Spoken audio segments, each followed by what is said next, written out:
Dear Mary, thank you very much for coming to Vienna, to our conference, Quantum Unspeakables, 50 Years of Bell's Theorem.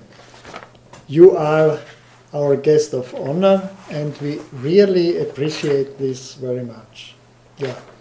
I would like to speak now about you and John. And let me begin with you. My first question would be, where did you study? How was your education? Where did you study? At Glasgow University. At Glasgow University. At what time was this? 1941 to 44.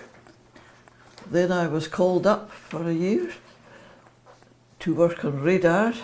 Then I went back to university when the war ended, 45 to 46.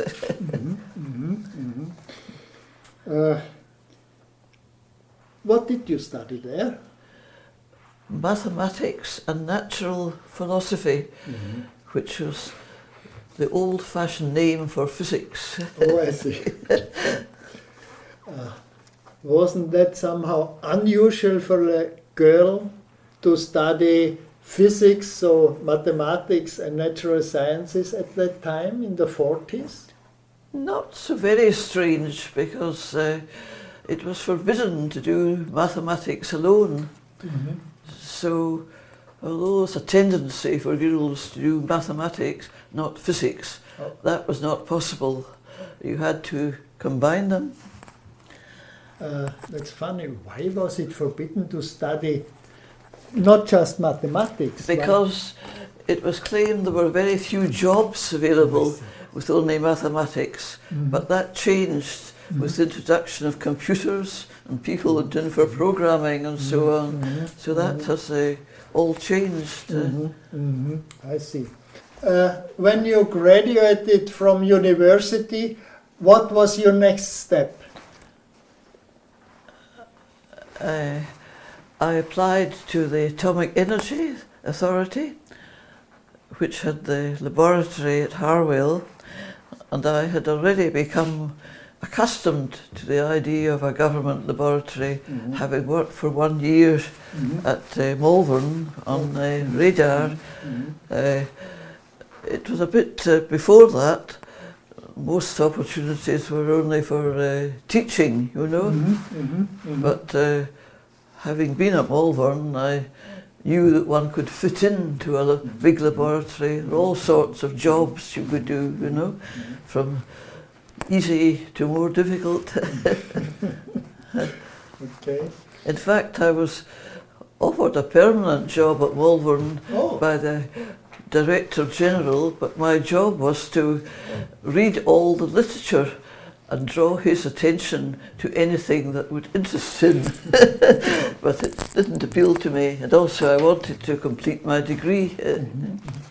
By the way, who was the Director General at Malvern at that time? I don't remember now. I didn't know him. He sent for me, but I don't recall the name. But at Harwell you came to the theory division, right? Yes. Yes. And who was the head of the theory division at that time? Klaus Fuchs. Who was Klaus Fuchs? Originally German. I don't know whether he had become naturalized, but as you know, he became notorious rather than famous. Yes. Yeah. And I also know a bit the case of Klaus Fuchs. Did you know him personally? Did you get? Yes. What was your contact with him? I didn't know him well at first, but he had suggested a collaboration, and I worked with a perturbation theory that he had developed to study the effect of control rods in a fast fission reactor. It was simplified, you know, just a sphere, control rods, two straight lines. So I completed that, and then before any other collaboration could start, he was arrested. Yes.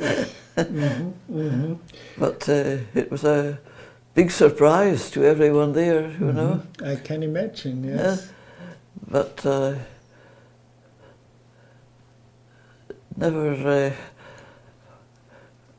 heard him expressing any reason. All I know was what we read in the paper, where he was rather naive and thought that if he confessed everything, that would be the end. But of course he was sentenced to the maximum, 14 years in prison, of which he had to serve 2/3. And what else did you work on at Harwell? At the beginning it was rather trivial work, calculations that other persons had done, but then I was asked to go to Malvern, where there was part of the theory division on working on electron short accelerators, few meters long, disc-loaded guides. Some were for medical use, another for experimental use. And that involved quite a lot of mathematics, in that the approximations had to be found for the electromagnetic fields, and then estimating the losses in the guide, and calculating as the beam accelerated, so that one captured little bunches of electrons. Yeah. Now, where and when did you meet John? I first saw him at Harwell when he came in 1949, but he was there just about 2 months before he was asked if he would like to go to Malvern, which he did. And when I arrived, there was a small group, 5 persons, one of whom was half part-time. These were all theorists. There were experimenters who had models of the guide, you know, but I didn't really see much of them. And at that time, so that was, say, at the end of the 40s or beginning of 50s, did you also have scientific exchange discussions with John? Some there, because he had already worked on making algebraic expressions for the fields, which we used to calculate. He and Walkinshaw, who was the group leader there, but it was a small group, you know. We all knew each other rather well. And finally you got closer and you married. When was that? 1954, while he was at Birmingham. After he returned to Harwell, after a few years he was offered the chance for spending a year there at on his usual salary.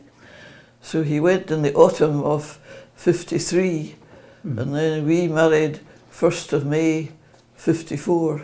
Oh. And who was his thesis advisor in Birmingham? In theory it was Piles, Rudolph Piles, but in practice he saw most of Paul Matthews, who was younger than Piles. Paul Matthews, unfortunately, after he retired, was knocked down by a lorry while he was on a bicycle. I think in the interval he became Vice Chancellor of Bath University in the end. And what was the subject of John's thesis? The first part, which was done at Birmingham, was the TCP theorem. The second half, I forget the title, but it was working on some idea of Tony Skirn, who was the head of the nuclear physics group in the theory division at Harwell. He had also studied at Birmingham. Piles had a big influence at Harwell, you know. Fuchs, I think, was a protege of Piles also. They both were actually German, right? Yes, yes. So they knew each other very well. Yeah. At that time, was John already very much interested in quantum mechanics, in these questions of interpretation? Only, it was already a hobby, but he had not worked on it. But Franz Mandel and John used to discuss during the tea break at coffee. They had many arguments. They both liked arguments, you know, they enjoyed the arguments. And Franz, having being his basic language was German, had read von Neumann's paper and kept telling John that von Neumann had proved that hidden variables could not exist. But turned out there was an error. I remember Bohm's work also appeared in this time. That's right, because John was very pleased when the Bohm's paper appeared, and he gave a talk to the theory division, and he was really delighted to find that Bohm had, as he said, had done the impossible. Now, as a next step, you both moved to CERN, I think when was this? The end of 1960. And why did you move to CERN? What was your motivation? Because John thought he wanted to work on high energy physics. And for me, it was slightly better, the more variation at CERN, although had I been by myself I would have remained at Harwell because we had permanent jobs there.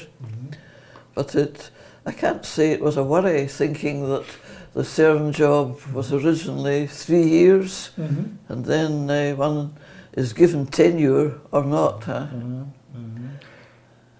In which division did you work at CERN? I joined the Accelerator Research Group there first. Later that disappeared and I joined the Intersecting Storage Ring Division, and then finally the Proton Synchrotron Division. But these were only administrative changes, changed one's office. The work did not change very much. I see. And John, in which division did he work? He joined the theory division. It was just about the time that Van Hove became the head of theory division. But theory division permanent members, there were always rather few. And people came for short times. think there were normally only about 10 permanent members. I see. And at the beginning, what did John work on? Do you remember that? Which kind of physics? He had some collaborators or friends there. I hardly recall what the first papers were. He collaborated with Henri Roueg at Geneva University. And also with visitors, people like Tini Bertlmann and Lenas from Norway. And also Steinberger, remember? Yes, Steinberger, indeed. And he also has written, I think, a very famous and profound paper there together with Roman Shakiv. Indeed, Roman Yakiv was a visitor, I remember him. It was about anomaly, right? Yes, Featuring. yes. No, that paper became quite famous. Yes, it is cited several thousand times. Yes. And later on, that is what I remember now when I had the great luck to collaborate with John about ideas of quantum field theory, gluon condensate, potentials, so bound states of quarkonium. This was in the late 70s and beginning of the 80s. And there I remember you both also collaborated in accelerator physics, right? Yes, from time to time.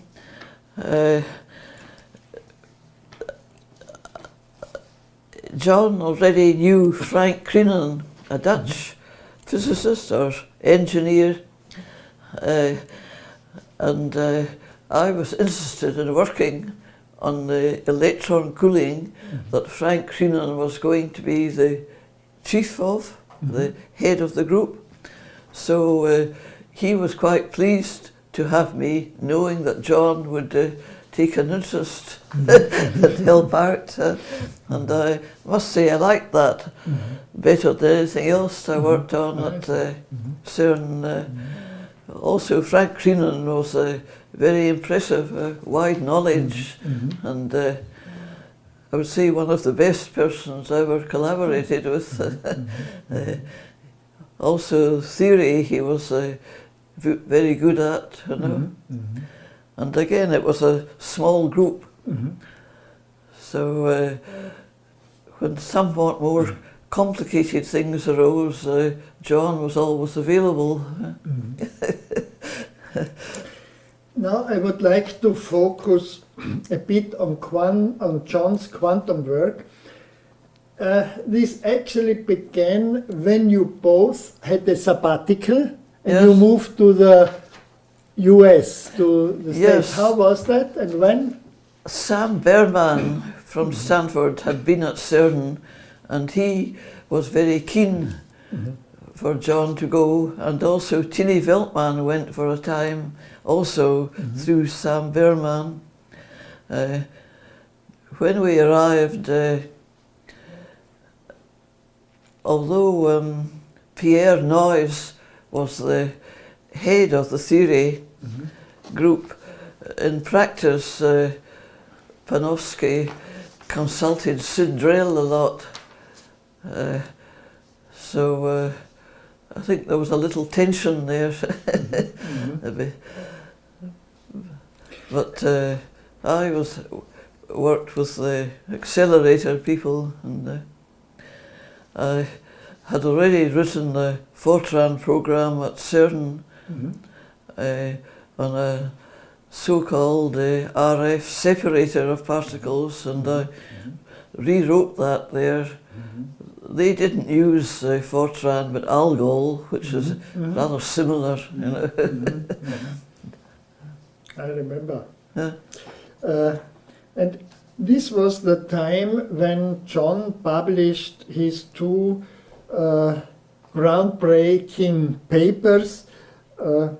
Do you remember what stimulated him to write these papers, or to write it up, his thoughts about quantum mechanics? I don't know. He had discussions with Michael Nauenberg there, and I think it must have been in the back of his mind, you know, for many years. But as he said to the interview with Jeremy Bernstein, it was thought out in a weekend, you know. Oh. So I remember reading the paper, but as far as I could tell, it was correct, you know. Now, do you also remember how the reaction of this paper was? How was the reaction of other physicists when John published? Very small. Just a few persons were interested. Pierre Noyes was interested because he was kind of anti-establishment. And Michael Nauenberg was interested, but not many. That developed over time. And the first who really did the experiment was Clauser. Yes. Did you get to know him at that time already, or? We met him only at Errichie. There was a conference with Despagnan, John, the chiefs, and Clauser and Horn both came to that meeting. I remember meeting them, and but I personally didn't get to know them well, but I remember meeting the Clauser's wife and so on. And I think it was in the late 70s and early 80s, it was actually the time I was at CERN. Aspect was very much interested and wanted to do the experiment. He consulted John, and he really did the experiment. And I also think after he did these experiments, especially with this time flip, there was increasing interest in the subject. Yes. How do you see this? Yes. No, I remember Aspect coming to tell John he was planning, but you're right that after the experiment was completed, interest increased enormously. And I also remember Nicolas Giza coming. He had not yet got a permanent job, but was already very interested, and he visited CERN occasionally, you know.